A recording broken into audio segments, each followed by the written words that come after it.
Fíjate que las diapositivas sí pasan en la compu, pero no pasan en la presentación, entonces no sé si me apoyas con esto. Les quiero contar un poco acerca de lo que estamos realizando. ¿Por qué decidí llamarle yo resistencia a la progesterona? Decidí ponerle este nombre porque me doy cuenta que cuando empezamos a tratar una enfermedad tan compleja como la endometriosis, nos vamos enfrentando cada vez a muy diversos retos que tenemos que irlos enfrentando. Y uno de los cambios que hemos visto es precisamente el uso de esta hormona tan importante en el tratamiento de la enfermedad. Primero, pues definir un poquito qué es la endometriosis. Ustedes ya saben, es el crecimiento del tejido endometrial, lo que debería estar dentro de la cavidad uterina y que empieza a crecer fuera de la cavidad uterina. Existen muchas teorías de por qué pasa esto. Sin embargo, la más aceptada, la que cada vez se está proponiendo como la que verdaderamente explica el aparecimiento de la enfermedad, es la menstruación retrógrada, y es la que yo apoyo.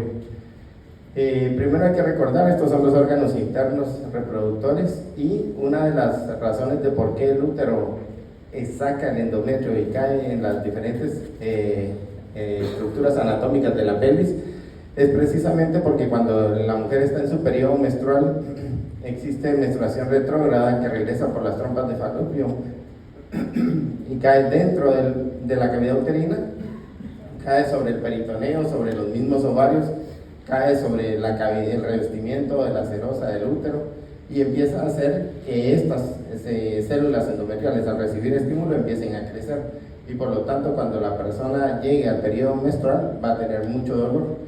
Se va a estar quejando de dolor que va a ser de intensidad bien variable. Vamos a tener pacientes que van a tener una leve distensión abdominal y eso va a ser ya un síntoma de endometriosis, a pacientes que se lleguen incluso a desmayar al momento de la menstruación, y que eso pues obviamente sabemos que va a ser diagnóstico de endometriosis. Yo, como les digo a mis pacientes, no he visto ninguna otra enfermedad que provoque tanto dolor como lo hace la endometriosis, y yo me imagino que en sus países ha de ser igual. Estábamos hablando que el diagnóstico de endometriosis nosotros como ginecólogos lo deberíamos de establecer cuando le realizamos una cirugía laparoscópica, tomamos biopsias, esas biopsias las mandamos con el patólogo revisa, nos da un informe y dice que sí hay endometrio en esas biopsias, hasta entonces poder establecer el diagnóstico de endometriosis. Para que en mi país una paciente pueda hacer eso, va a pasar mucho tiempo, va a tener que juntar el dinero para la operación, va a tener que el tiempo que se va a ausentar por la cirugía, y que yo tenga la suerte de haber tomado biopsias en donde de veras están las células endometriales. Como yo no soy el que está sufriendo el dolor cada mes, entonces sí me puedo esperar hasta que ella junte el dinero y haga todo eso. Entonces yo, como les digo a mis pacientes, si no hay ninguna enfermedad que provoque tanto dolor como la endometriosis, y yo les pongo tratamiento solo con la sospecha de endometriosis y se curan y se les quita el dolor, lo más seguro que eso se mira como endometriosis, buena endometriosis, y se cura con el tratamiento de endometriosis. Eso era endometriosis. Entonces, ¿para qué vamos a esperar llegar hasta ese proceso? Una de mis especialidades es la cirugía laparoscópica, pero me doy cuenta que cada vez tengo que hacer menos uso de la cirugía laparoscópica para el tratamiento de endometriosis, porque cada vez mis pacientes responden mejor al tratamiento médico. Estos son algunos de los síntomas. Estamos buscando como diagnóstico de endometriosis, algunos de los que les pongo aquí, y muchas veces el problema que tenemos es que cuando una paciente refiere esto, o por lo menos ese es en mi caso en particular, yo no estoy trabajando para ningún hospital público, ni para el Seguro Social, ni para ninguna entidad que tenga que ver con el gobierno. Porque yo, a diferencia de lo que hablaba el doctor ayer, me cansé de pedirle a mi país que invirtiera en la salud. Me di por vencido y dije, no, yo lo voy a hacer, pero lo voy a hacer por mi lado, en mi clínica, en mi centro, voy a empezar a hacer las cosas como se deberían de hacer. Y pues gracias a Dios están funcionando bien y se están haciendo bien. Entonces perdí la esperanza en que el gobierno quiera invertir en esto, porque me doy cuenta que cuando viene una paciente con el médico, o por lo menos cuando yo estuve en Seguro Social, que fue donde yo me formé, y nos presentaban estos síntomas, muchas veces le decíamos a la paciente, mire, todo eso es normal, tome ibuprofeno 600 en gel porque se lastima menos el estómago, y ya, siga sufriendo en silencio, no se esté quejando, porque eso es prácticamente lo que la persona encuentra en la ginecología tradicional. Y esa no debería ser la respuesta. La respuesta del sistema de salud ante una persona que se está quejando simplemente de cambios de humor durante la menstruación debiera ser decirle que eso no es normal y empezarle el tratamiento, no esperar a que esto se ponga más o que avance más. Porque luego tenemos esta imagen que yo ponía acá, que nos explica el porqué del comportamiento de las personas. Ayer mencionaban en una de las charlas sobre lo importante de ponerle al cigarrillo: este producto provoca cáncer, a la cerveza, este producto es dañino para la salud, todos estos rótulos, todas estas advertencias que le ponen a estos productos. Y yo siempre digo, no importa que se lo pongan, de todas formas las personas que lo quieren consumir lo van a consumir. Y esa, la razón de eso es porque es adicción. Nosotros hemos generado una adicción a los carbohidratos, y como lo presenta esta imagen, el cuadro de endometriosis es un cuadro bien inflamatorio, y una de las formas que las personas tienen para quitarse esa inflamación es produciendo tejido graso dentro de su cuerpo, pero para eso necesitan un sustrato, y el sustrato es el carbohidrato. En el momento en que la mujer está menstruando, va a tener mucho dolor, mucha inflamación, y va a buscar cómo quitarse ese dolor y esa inflamación, tratando de producir tejido graso de forma aguda, de forma rápida, y para eso va a incrementar la ingesta de alimentos que tengan nivel de glucosa bien alto, y con eso va a lograr hacer un crecimiento de tejido graso, y por eso se explica por qué los antojos tan desmedidos de cosas dulces o chocolates al momento de menstruar. Luego tenemos la explicación, si lo quieren ver, fisiológica, de por qué las personas van a buscar comer de esa forma en esos periodos de estrés.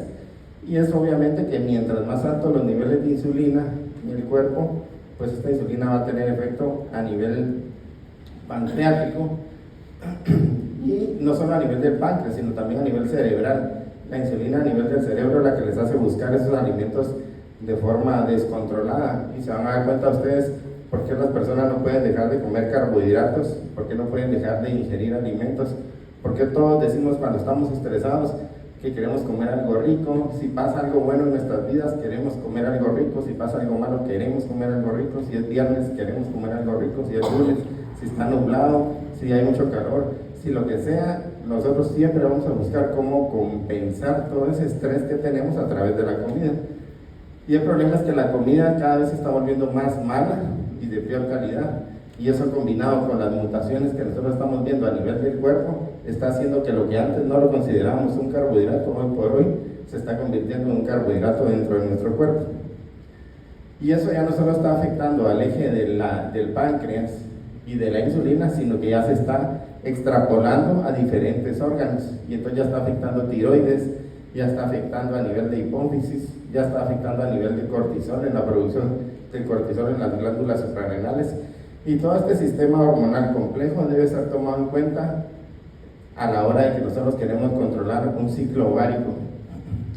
Por eso es de que yo en la clínica no es que me haya peleado con las casas médicas, pero cada vez las utilizo menos, porque casi toda la ginecología tradicional la quieren controlar con pastillas anticonceptivas. Y el anticonceptivo yo lo uso como eso, como un método de planificación, no como un tratamiento ni de ovario poliquístico ni de endometriosis, porque no pienso que sea tratamiento. Digo, por lo menos es la tendencia que yo he visto en mi país, en decir, llega una paciente al consultorio y dice tengo ovario poliquístico, y el médico lo que le va a dar es anticonceptivo. Luego llega otra y dice yo tengo dolor menstrual, y el médico le va a dar anticonceptivo. Otra dice yo tengo acné, y el médico le va a dar anticonceptivo. Y otra dice yo tengo irregularidad, y el médico le da anticonceptivo.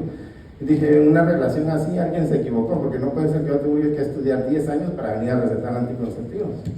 Entonces decido cambiar esto, me quito el anticonceptivo y empiezo a tratar, pero ya en una forma diferente, tratando de armar el ciclo.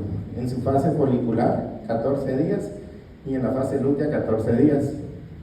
Y ahí empezamos a ver cambios bien diferentes a la hora de tratar a una persona. Empezamos a ver esta secuencia. Una de las secuencias que vemos es cómo la persona, aunque sí va cambiando peso, Si ustedes se dan cuenta, lo que más va cambiando es a nivel de cintura, a nivel de abdomen. Es decir, la mujer sí va subiendo de peso, pero no sube de forma, no le suben las caderas y el busto un montón, sino que lo que le sube es el abdomen. Aunque sí subió de peso, la persona lo que está haciendo es enfermándose, no es simplemente está ganando peso. Por eso no simplemente va a bajar haciendo dieta y ejercicio, y eso no va a pasar. De hecho, nosotros, una de las evaluaciones que hacemos en clínica es, utilizamos, ayer mencionaba algo acerca de la impedancia que había que utilizar, y nosotros estamos utilizando 3 métodos para ver qué le está pasando a nuestros pacientes. Uno es el peso, ¿verdad? Tenemos una pesa digital. Esa misma pesa incorpora la impedancia, que es la impedancia de 4 puntos también para evaluar diferentes tejidos, pero también incorpora otra tecnología que es el infrarrojo. Hace una medición con luz infrarroja y eso nos da un escáner de la persona. La charla esta no se enfocaba tanto en el aspecto puramente de seguimiento nutricional que hacemos en la clínica, pero yo sí tengo, digamos, todo este proceso.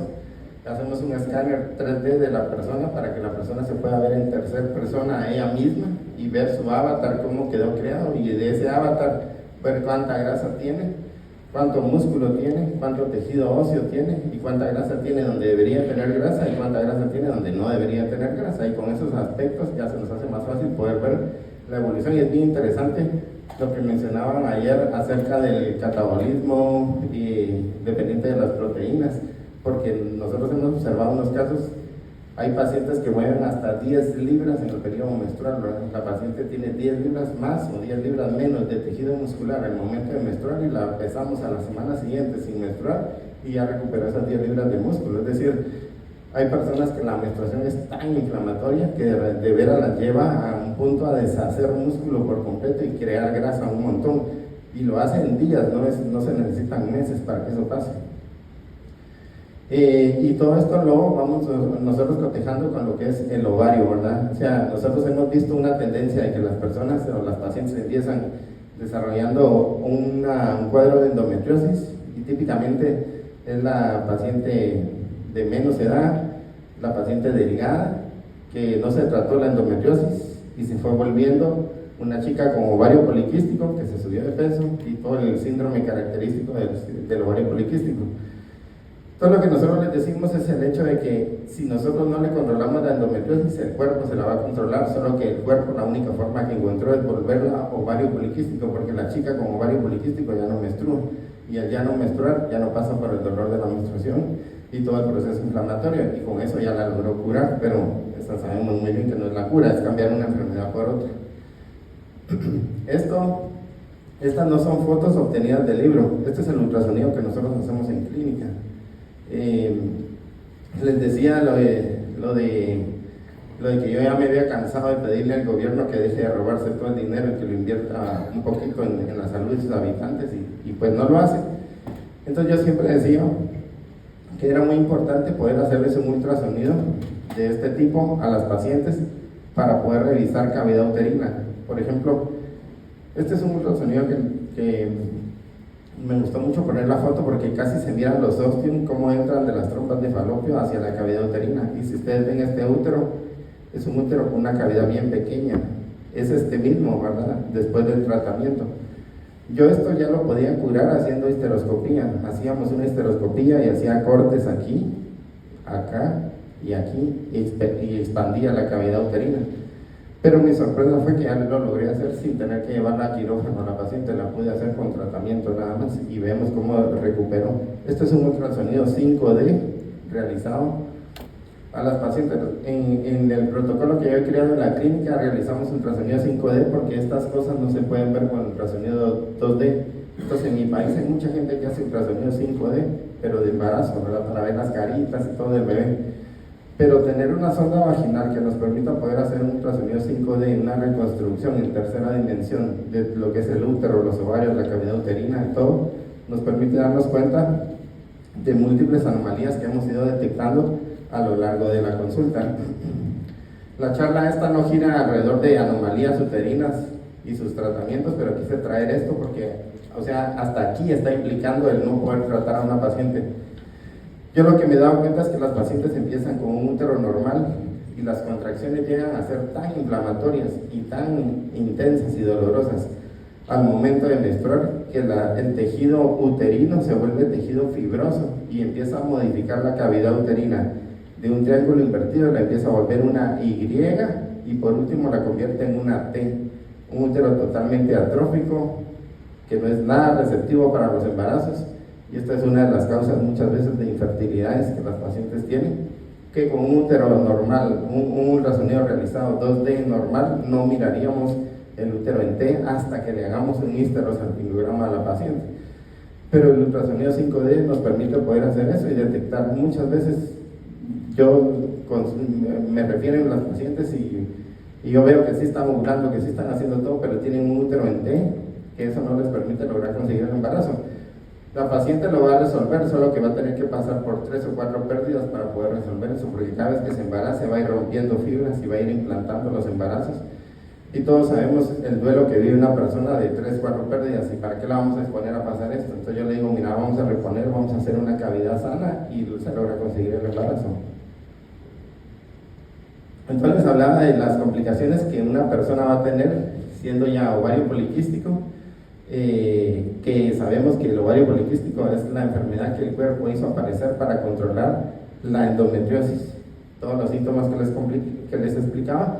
Y lo complicado de una paciente con síndrome de ovario poliquístico es el hecho de que para poder llegar a ese punto de ya no menstruar tuvo que haber subido un montón el tejido graso, tuvo que haber caído en todas estas complicaciones que nosotros conocemos aquí, y que tenemos hipertensión, diabetes, mellitus, todas esas se explican, incluso lo de los cánceres, que se explican desde el aparecimiento del trastorno de insulina, de cómo nosotros no pudimos detectar una endometriosis a tiempo y nos fue a terminar en cualquiera de estas complicaciones. Entonces la propuesta de tratamiento que nosotros proponemos es un equilibrio ovárico completo, es decir, ya no solo nos enfocamos, o yo como médico, ginecólogo, ya no puedo quedarme nada más restringido a los ovarios, sino que ya me veo en la necesidad de poder tratar hipófisis, tiroides, páncreas, todos los demás órganos para poder hacer que la persona tenga un equilibrio completo en todo el sistema hormonal.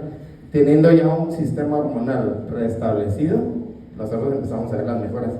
Tenemos la costumbre en la clínica de que cada vez que alguien llega a tener una menstruación sin dolor, lo celebramos de alguna manera, nos tomamos una foto, le regalamos un ramo de flores, le damos algún presente de la clínica, cualquier cosa, porque es bien satisfactorio como médico poder recibir a la paciente que llega y que me dice, ya doctor, por primera vez en toda mi vida ya no tengo dolor cuando menstruo, le agradezco mucho. O sea, a alguien que tiene, no sé, 15 años de estar menstruando.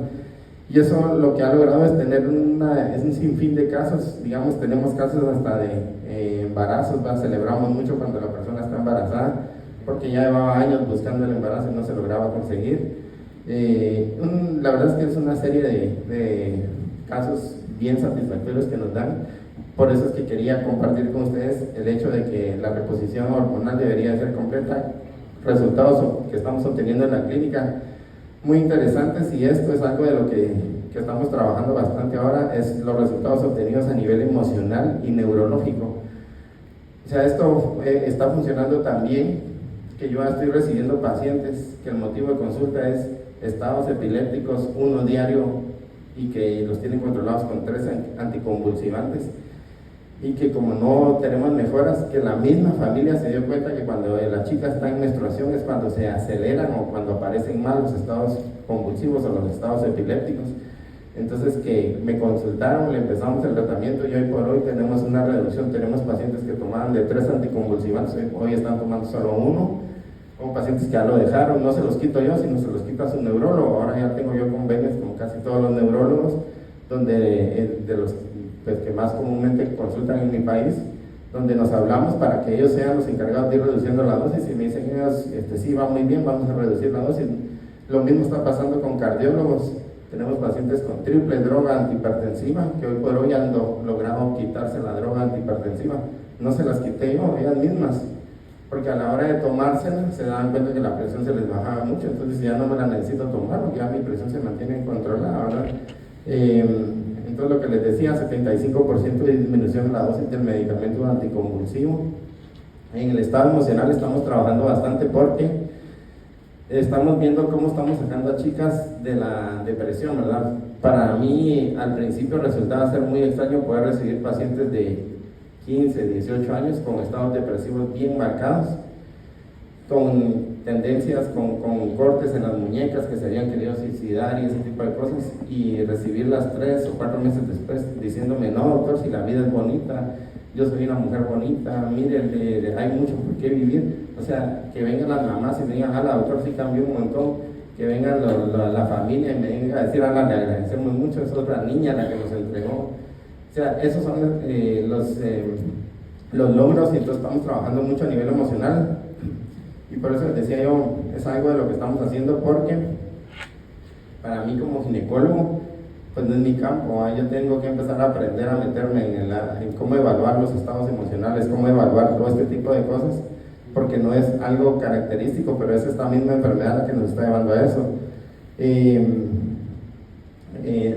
Esto es algo también de lo que estamos trabajando mucho, alteraciones del sueño, y esto lo vemos mucho con chicas que se han subido mucho de peso. Ellas lo que tienen es un aumento exagerado del estrógeno, se les bajó un montón, por consiguiente la progesterona, y la progesterona, que es la hormona que les logra conseguir el sueño, cuando la empezamos a poner, resulta que ya empiezan a dormir y a tener un sueño profundo. Y algo muy interesante es que ahora casi todos tenemos esos relojes inteligentes, y en esos relojes inteligentes que hay unas aplicaciones para medir el sueño. Yo la verdad que no uso ni relojes ni nada, pues, pero mis pacientes sí lo usan. Y me dicen que con ese reloj empiezan a medirse, y eso es lo que estamos utilizando ya para nosotros poder hacer la medición de horas sueño o de sueño profundo. Y la verdad es que hemos ido incrementando de 0 hasta 2 horas, que es lo más que hemos logrado con pacientes de sueño profundo. La verdad es que estamos funcionando muy bien. Agradecerles su atención. Vamos a tener una mesa redonda, una serie de preguntas. Si alguien de ustedes tuviera alguna pregunta, igual la vamos a responder. Doctor Lucas, excelente su charla, su enfoque. Aquí tengo dos preguntas para cerrar. El tiempo, pues, el sábado es un día bien complicado. Quería preguntarle cuál es la situación actual de la endometriosis en el mundo y qué universo de pacientes, las edades que usted trata más. Sí, gracias, doctor. Muy interesante la pregunta. En relación a la endometriosis, ¿en qué edad se está presentando más? Yo empezaba a tratar pacientes entre los 25 o 35 años de edad, de la población que yo estaba recibiendo para tratamiento de endometriosis, pero como les decía, esto me está cambiando un montón. Por eso es que yo ya, la paciente más joven que tengo tratada por endometriosis en la clínica tiene 9 años, y la paciente con mayor edad tratada por endometriosis tiene 48 años. Entonces ese margen es bien amplio, y la razón de eso es porque yo siempre digo, la endometriosis es la incapacidad que tiene el cuerpo de la mujer para enfrentarse a un proceso inflamatorio natural y normal, fisiológico, que es la endometriosis. ¿Por qué perdió esa capacidad el cuerpo de la mujer? Lo perdió porque se está enfrentando a un mundo cada vez más estresante y una comida cada vez más mala. Y entonces es como si ya produjera una cantidad de antiinflamatorio, y ella tiene que decidir si ese antiinflamatorio lo usa para la comida, para el estrés y además para la menstruación. Entonces el cuerpo lo que hace es utilizarlo para la comida y para el estrés diario, y cuando viene la menstruación no tiene cómo quitarse el dolor, y es cuando tiene esos cuadros de dismenorrea severas. Una última pregunta, doctor. El papel de la laparoscopía y el papel del procedimiento de drilling ovárico en eliminar los focos de la endometriosis. Sí, a mí, yo tengo una especialidad en cirugía laparoscópica, y cada vez que yo platico de cirugía laparoscópica, mis colegas lo que me achacan es que me dicen: ¿y por qué nunca presentas casos de endometriosis grado 4 tratadas? O donde podemos ver cómo se hace la restitución o quema de todos estos focos, tratamiento de colon, tratamiento de vejiga, reponer toda la cavidad pélvica. No lo hago porque casi no tengo, gracias a Dios, esos casos. Yo no dejo llegar a mis pacientes a endometriosis grado 4. Yo las empiezo a tratar en endometriosis grado 1, 2 y las regreso, y por eso casi siempre me enfrento a pelvis. Una paciente tengo con pelvis congelada, precisamente paciente que fue tratada en el Seguro Social y que después yo la tuve que atender. Es la única que logró llegar hasta ese grado, digamos, de severidad. pero el papel de un drilling ovárico siempre va a tener cabida, porque eso es lo que se debería seguir haciendo. Lo que pasa es que no lo podemos hacer cada mes. Yo cuando intervengo a una de las pacientes, por cualquier otra razón, aprovecho a hacerle el drilling ovárico y fulguración de focos endometriósicos. Yo siempre les digo a mis pacientes, el proceso de cirugía en la endometriosis va a ser un paso que hay que dar. No es el tratamiento, pero es algo que hay que considerar dentro del tratamiento. Muchas gracias, doctor, muy amable. Excelente. Ahora el tiempo va a estar ya, ¿verdad? Disculpen, seguimos. Sí, muchas gracias, doctor.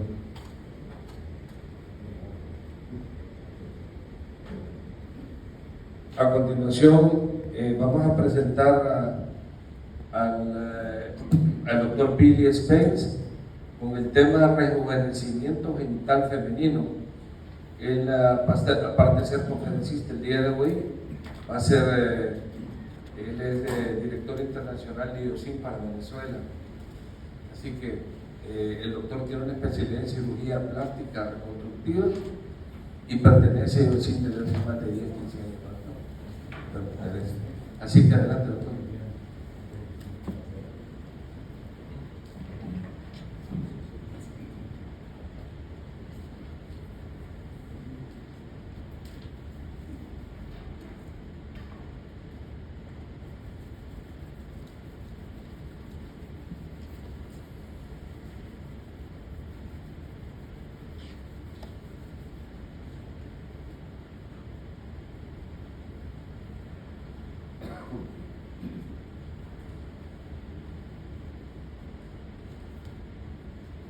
Buenos días. Bueno, vamos a hacer una revisión de una actualización en rejuvenecimiento genital femenino. Ya en oportunidades anteriores hemos hablado de rejuvenecimiento genital masculino y en esta oportunidad quiero transmitirle un poco mi experiencia y lo que vengo realizando en este campo. Muchísimas gracias a todos por estar hoy tan temprano, después de una noche loca, ¿no? El rejuvenecimiento genital femenino es una cosa que viene siendo manejada por muchas especialidades hoy en día y que cada día es más frecuente las mujeres que están buscando rejuvenecer su área genital. Por una razón que todavía no le entiendo muy bien, más son los pacientes que llegan a mi consulta para rejuvenecerse hombres que las mujeres. Cuando se le plantea a la mujer un rejuvenecimiento genital, ellas lo ven como algo muy lejano, no necesario. Entonces hay que insistir un poco y sobre todo tengo una población digamos de entre 18 y 30 años, procedente de Irán, Turquía y unas rusas que están poblando ahorita mi país y que frecuentemente lo están procurando.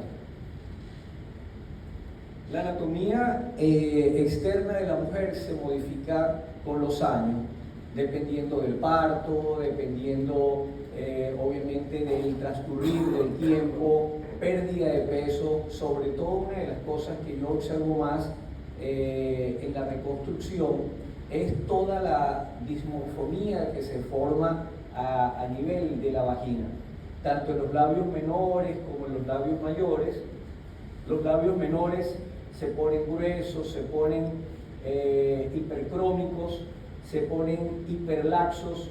El labio mayor pierde totalmente la grasa y parece que se escurriera. No estamos hablando exactamente del introito, pero sí la anatomía del labio menor y el labio mayor son las más modificables. Últimamente también procura mucho para la exposición del clítoris y todo esto va con la moda. Entonces, así como cambian las formas de llevar el vello púbico, también es moda cómo llevar los labios menores y los labios mayores. Hay diferentes patrones anatómicos que nosotros podemos tomar.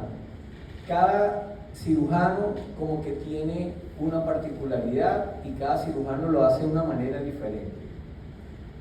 Los procedimientos que yo realizo son procedimientos quirúrgicos y no quirúrgicos. Los procedimientos quirúrgicos hago colpoperinorrafia o colpoperinoplastia. Algunas veces lo combino con el tratamiento del labio menor y el labio mayor. Utilizo grasa, pero la grasa realmente la preparo con nanofab para que quede más pegada. Y los procedimientos no quirúrgicos, ácido hialurónico, plasma. El ácido hialurónico se puede colocar tanto para engrosar como para estimular el punto G.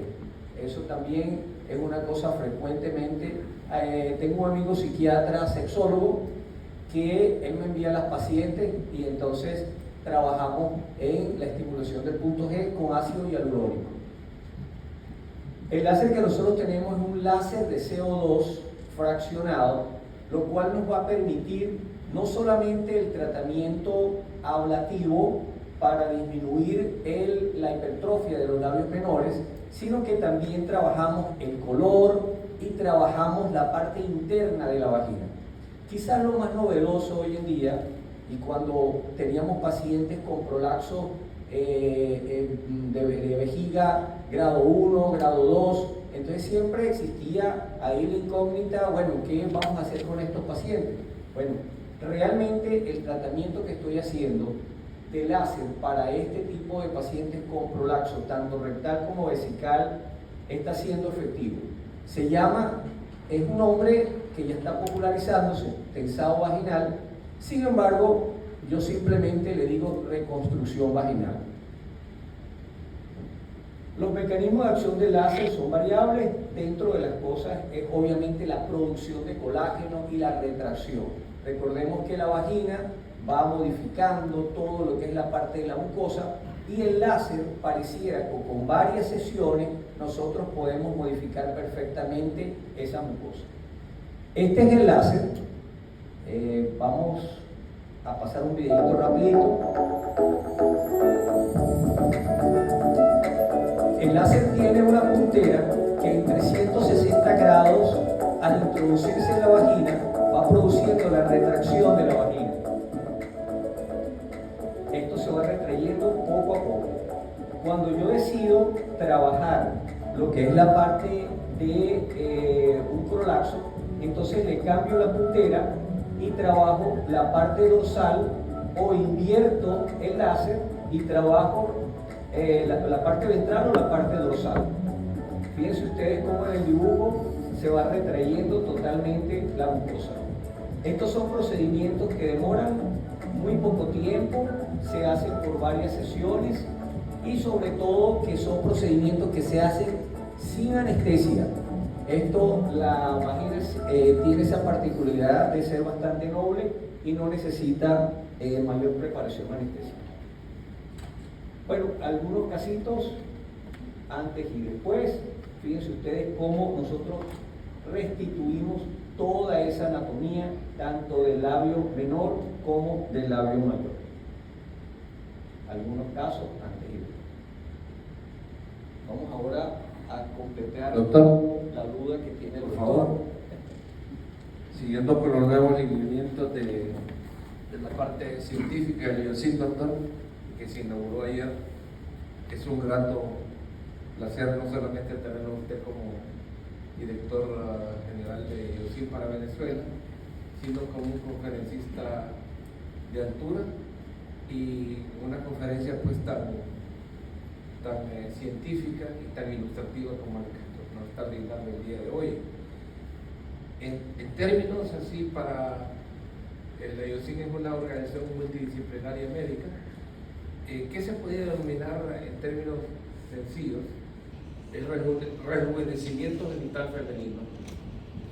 Cuando hablamos de rejuvenecimiento hablamos de restitución de la anatomía y la parte funcional de la vagina. No solamente es anatómica externa e interna, sino que la mujer a través de las preguntas y a través de la clínica manifiesta una mejora en la satisfacción sexual y mejora obviamente en todas las patologías que puedan tener a nivel de incontinencia vesical. Perfecto. ¿Cuál es el procedimiento más novedoso en el rejuvenecimiento genital femenino y el papel del nanofat? El nanofat viene a ser, digamos que el procedimiento en el cual nosotros aplicamos las células madres, nutridas o no con plasma, de tal manera que nosotros podamos mantener esa grasa fija y que no se vaya a reabsorber ese porcentaje que ya siempre nos tenía preocupado, y que era más de un 50% muchas veces de la grasa que colocamos en el labio mayor. Y una de las novedades realmente está siendo la que le comenté, que nosotros podemos restituir esa luz vaginal con un procedimiento láser que es totalmente indoloro y con una recuperación inmediata.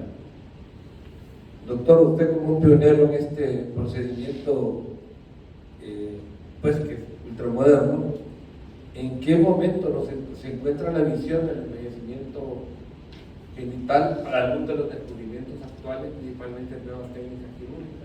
¿En qué punto estamos ahorita? Bueno, estamos en el punto de que no podemos nosotros desconocer que existe una tendencia universal a modificar muchas técnicas y que cada día vamos sintetizando más los procedimientos quirúrgicos. Nosotros los cirujanos nos encanta operar todos los días.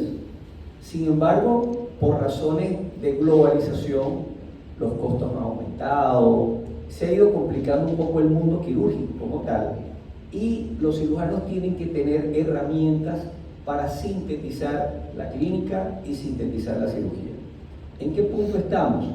En que tenemos que definitivamente echar mano a los procedimientos tecnológicos, así no querramos. Los procedimientos tecnológicos bien usados son efectivos, son rápidos y el paciente lo agradece. ¿Cree usted que las expectativas actuales en este siglo XXI se están cumpliendo a cabalidad o vienen cosas nuevas en los años por venir? Sin duda que van a venir cosas nuevas. Fíjese que las técnicas en las cuales hacíamos hace 20 años la reducción de los labios menores ha cambiado totalmente actualmente. Hay pacientes, en estos que yo mostré, que usted no utiliza ni una sola sutura y con el tratamiento de láser usted es capaz de obtener una anatomía bonita, agradable, sin necesidad de incomodar al paciente con puntos de sutura. Entonces ahí está una innovación. ¿Qué otra innovación? Es lo que le estaba diciendo, de que si nosotros nos ponemos a ver fotos de obras del Renacimiento, la anatomía es totalmente diferente a la anatomía de principios del siglo XX y totalmente diferente a la actual. Entonces va a ir cambiando los patrones de exteriorización, van a ir cambiando. Eso no quiere decir que se va a perder la esencia, no, pero definitivamente si antes las mujeres o los hombres no les importaba el vello púbico, ahora sí. Entonces ese cambio en la imagen externa sí va a ir cambiando y nosotros nos tenemos que adecuar a ese cambio. Perfecto. Ahora, para cerrar, el láser cada día lo estamos utilizando más los ginecólogos. El doctor Lucas ha hablado ahorita también de procedimientos para endometriosis. Nosotros utilizamos el láser diodo para tratar focos endometriósicos también, y en mi caso especial de fertilidad para tratar ovario poliquístico. ¿Ustedes qué tipo de láser están usando en cirugía de rejuvenecimiento? Nosotros usamos 3 tipos de láser para el rejuvenecimiento. Usamos el CO2 fraccionado, que es diferente al Fraxel de hace 20 años, donde no podían modular las intensidades y ni la profundidad de la luz. Hoy en día nosotros con esos láseres de CO2 fraccionado podemos tener toda esa gama de tratamientos que hacemos para la disminución de la luz vaginal. Utilizamos láser diodo para trabajar todo lo que es la parte del monte de Venus, porque ahí bajamos la lipodistrofia, tanto en las piernas como en el monte de Venus, y utilizamos IPL, que es una tecnología más suave, para eliminar el vello púbico y algunas veces para aquella hipercromía de los labios menores. Entonces, tú puedes comenzar con las herramientas que tengas. Si tienes radiofrecuencia y tienes buenos resultados, es válido usarlo. Cualquier tipo de láser, sabiéndolo usar, tiene sus buenos resultados. Muchas gracias, doctor. ¿Tiene una pregunta? Dos cosas que siempre hay que analizar es el costo en dólares de un procedimiento de eso y cuáles son los efectos secundarios peores que pueden existir o que han visto. Bueno, vamos a comenzar a hablar del costo del equipo. El primer equipo que yo compré hace 23 años de láser costó en su momento $80,000. Lo compramos institucional. Resulta que nadie, ni siquiera yo, pudo cubrir la expectativa del láser. No más del 10% se recuperó. Ese láser hoy en día está en el depósito de la clínica. Es un láser, un neodymium jack. Y recuerdo el doctor de Río de Janeiro, Rómulo Mene, en ese momento le consulté y me dijo, olvídese del láser. Y ya él tenía 10 años usando láser. Me dijo, no compre láser. Y resulta que yo hablé con el comité y le dije, vamos a comprar el láser. Bueno, yo no sabía nada mucho de láser. Pasaron los años y ese mismo láser usted lo consigue hoy en día, hecho en China, en $5,000. El láser de CO2 mío, depende de la marca, usted puede conseguir láser de $30,000 hasta en $3,000. Y es la misma tecnología, solo que es hecho en China. De tal manera que ya ahí se va bajando el costo. Este procedimiento son procedimientos que, como los equipos ya han ido disminuyendo de costo, tú puedes hacer esa terapia por un bajo costo, $300, $400, $500, varias sesiones, son 10 sesiones como mínimo, para obtener un buen resultado. Hay pacientes que ya a la mitad del tratamiento ya tú le ves un buen resultado. Y me decía las complicaciones.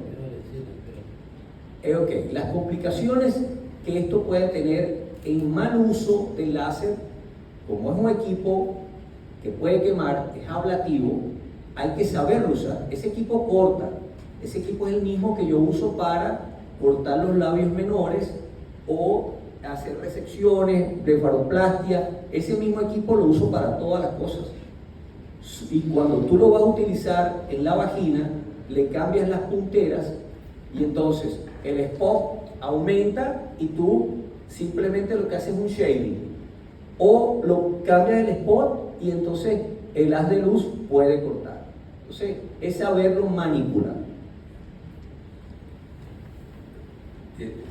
Hay estudios de prevención para no llegar a esta repercusión. Por supuesto, ahí es donde va también lo que todas las redes y toda la parte publicitaria, ¿no? Los tratamientos de rejuvenecimientos no deberían todos llegar a este nivel. Entonces, evitar la distensión, así como evitamos la quemadura de la cara y tratamos de no estar tan arrugados hoy en día, porque bueno, esa es la onda. Entonces, igualmente ocurre a nivel de la vagina, los ejercicios vaginales que mantienen el piso pélvico con un buen tono y todo lo que son los tratamientos de desmanchar la piel sin necesidad de llegar a estos procedimientos. Sí, una última pregunta a la doctora. No, era un comentario sobre los costos de los equipos de láser. Estudia mucho el costo del láser y aquí sí importa el costo, porque un láser barato en China, o sea, en China o en Corea consigues láseres de muy baja gama y de alta gama, ¿sí? Estamos hablando no de láseres fotona, que son más en otros sitios, pero si tú te vas a la tecnología de Corea, sí importa algo el costo, o más que el costo es el respaldo que tengas a quien te compras el láser.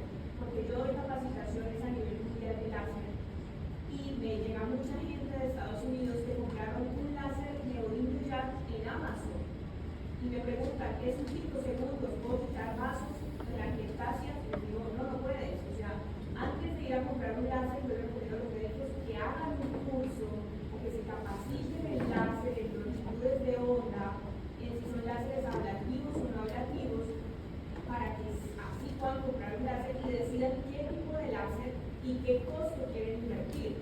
Al principio sí, uno se va por láseres un poco más económicos, pero se da cuenta que uno necesita demasiadas sesiones para tener un buen resultado. Si tú compras un láser de alta gama, estoy hablando de láseres de $150,000 o de $100,000, puedes obtener en menos sesiones un muy buen resultado. Eso es totalmente cierto, doctora. Mi experiencia, nosotros compramos el láser sin yo no saber nada de láser. Eso es un error, nunca hay que hacerlo. Hay que primero hacer el curso para después tener idea de qué láser es el más adecuado y entonces tú poder inferir cuál te va a servir. Pero es totalmente válido. El día de hoy vamos a hablar un Hoy en poco día sobre se la producen cualquier cantidad de láseres y a todo llaman láser, porque el indicador simplemente con la lucecita, ya entonces, bueno, esto es un láser y creen que esto va a hacer algo en la piel.